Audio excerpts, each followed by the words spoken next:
This spring wasn't built to be a toy. It was designed by a naval engineer to stabilize sensitive equipment on ships during World War II.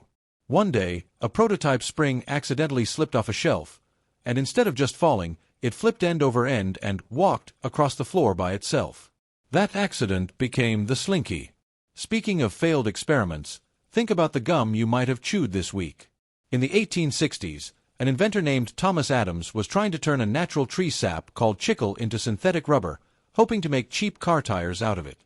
He tried turning it into boots, toys, even masks. Every single attempt failed. He was about to throw the entire batch away until he remembered people in Mexico chewed this sap for fun. He added flavor, and modern chewing gum was born from a failed tire experiment.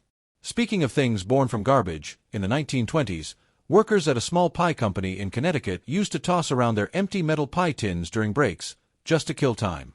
College students nearby noticed, started buying pies just to throw the empty tins around campus, yelling the company's name so people wouldn't get hit. That company was called Frisbee. Decades later, a plastic toy company copied the shape, changed one letter, and the Frisbee was born from actual trash. But none of these compare to what's coming up, because the next one is sitting in millions of homes with kids right now, and almost nobody knows its real origin. First, your microwave. It exists because of a melted chocolate bar. An engineer named Percy Spencer was testing radar equipment in 1945 when he noticed the chocolate in his pocket had completely melted.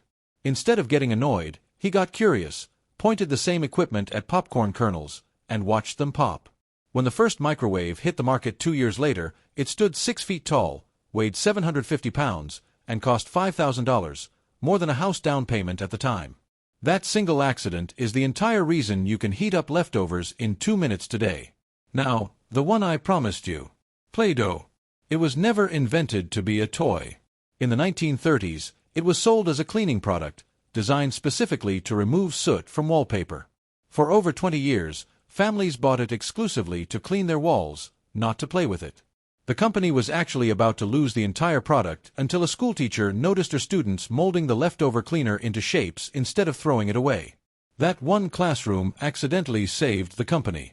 So next time you open a can of Play-Doh, remember, you're holding a wallpaper cleaner that got a second life. If any of these caught you off guard, hit subscribe, because next time, for more objects with origins nobody talks about.